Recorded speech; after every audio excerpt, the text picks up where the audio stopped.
रतन टाटा यांचे मृत्यूपत्र. प्रख्यात उद्योगपती आणि टाटा समूहाचे सर्वेसर्वा रतन टाटा यांचे 9 ऑक्टोबर 2024 रोजी निधन झाले. त्यांचे जाणे प्रत्येकाच्या मनाला चटका लावून जाणारे होते. आपल्या देशासाठी हे एक मोठे नुकसान होते. रतन टाटा आयुष्यभरच अगदी साधी सरळ जीवन जगणारे म्हणून सर्वश्रुत आहेत. त्याचबरोबर त्यांचा उदारपणा देखील सर्वांनाच माहीत आहे.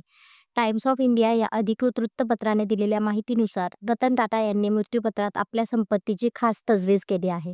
जिवंतपणी त्यांच्या उदार स्वभावाचे अनेक उदाहरणे आपल्याला बघायला मिळाले, परंतु निधनानंतर देखील त्यांच्या मृत्यूपत्रातून एखादा माणूस मनाने किती मोठा असू शकतो हे आपल्याला दिसून येते. नो कॉन्टेस्ट क्लॉज टाटा यांच्या मृत्यूपत्राची खासियत आहे. या क्लॉजनुसार भविष्यात कोणीही या मृत्यूपत्राला आव्हान देऊ शकत नाही आणि जर कोणी असे केलेच तर ती व्यक्ती या मृत्यूपत्रात दिलेली सर्व मालमत्ता गमावून बसेल. रतन टाटा यांनी आपल्या आयुष्यातील प्रत्येक व्यक्तीला आपल्या संपत्तीतील योग्य हिस्सा देण्याचा प्रयत्न केला आहे. त्यामध्ये त्यांचा श्वान, ड्रायव्हर, आचारी, घरगडी, नातलग आणि त्यांचे विश्वासू माणसे यांचा समावेश आहे. मृत्यूच्या वेळी रतन टाटा यांची मालमत्ता साधारणपणे 3,800 करोड इतकी होती, ज्यात काही कंपन्यांचे शेअर्स, कार, महागडी घड्याळे, महागडे पेन, सोनं, चांदी, जमीन इत्यादींचा समावेश आहे. या संपत्तीतील 1/3 भाग त्यांनी आपल्या सावत्र बहिणींच्या नावे केला आहे आणि उरलेला 1/3 भाग त्यांनी आपल्या सहकारी मोहिनी दत्ता यांना दिला आहे. एकूण संपत्तीतील मोठा वाटा त्यांनी रतन टाटा फाउंडेशन आणि रतन टाटा ट्रस्ट यांच्या चॅरिटीसाठी बाजूला ठेवला आहे.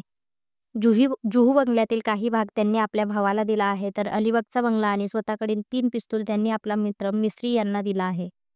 रतन टाटा यांच्या मृत्यूपत्राची खासियत म्हणजे जवळपास 3.5 कोटी रुपये त्यांनी त्यांचे नोकर-चाकर आणि सोबत काम करणाऱ्या लोकांसाठी वेगळे काढून ठेवलेले आहे. त्यांच्या घरात 7 वर्षांपेक्षा जास्त काळ काम करणाऱ्याला प्रत्येकी 15 लाख रुपये देण्याचे त्यांनी ठरवले आहे. त्यांच्याकडे जेवण बनवण्यासाठी जो आचारी आहे त्याला 1 कोटी रुपये त्यांनी दिले आहेत, तर जेवण वाढण्याचे काम करणारे आणि त्यांचे सेक्रेटरी यांची देखील वेगळी तरतूद करून ठेवण्यात आली आहे. स्वतःच्या ड्रायव्हरचं 18 लाखाचे कर्ज माफ करून त्याला 1.5 लाख रुपये देण्याचे घोषित केले आहे. अनेक वर्षांपासून रतन टाटा यांच्यासोबत काम करणारे त्यांचे अत्यंत जवळचे मित्र म्हणून ओळखले जाणारे शांतनू नायडू यांनी परदेशात शिक्षणासाठी जाण्यासाठी घेतलेले कर्ज माफ केले आहे. तसेच शांतनूच्या गुड फेलोज या स्टार्टअपमधील रतन टाटा यांची भागीदारी आता संपुष्टात आलेली आहे. टाटा यांनी 6 वर्षांपूर्वी टिटो नावाच्या जर्मन शेफर्ड श्वानाला दत्तक घेतले होते. त्यासाठीही 12 लाखाची तरतूद केली आहे आणि टिटो जिवंत असेपर्यंत त्याची अमर्याद काळजी घेण्यात येईल असे लिहून ठेवले आहे. धन्यवाद.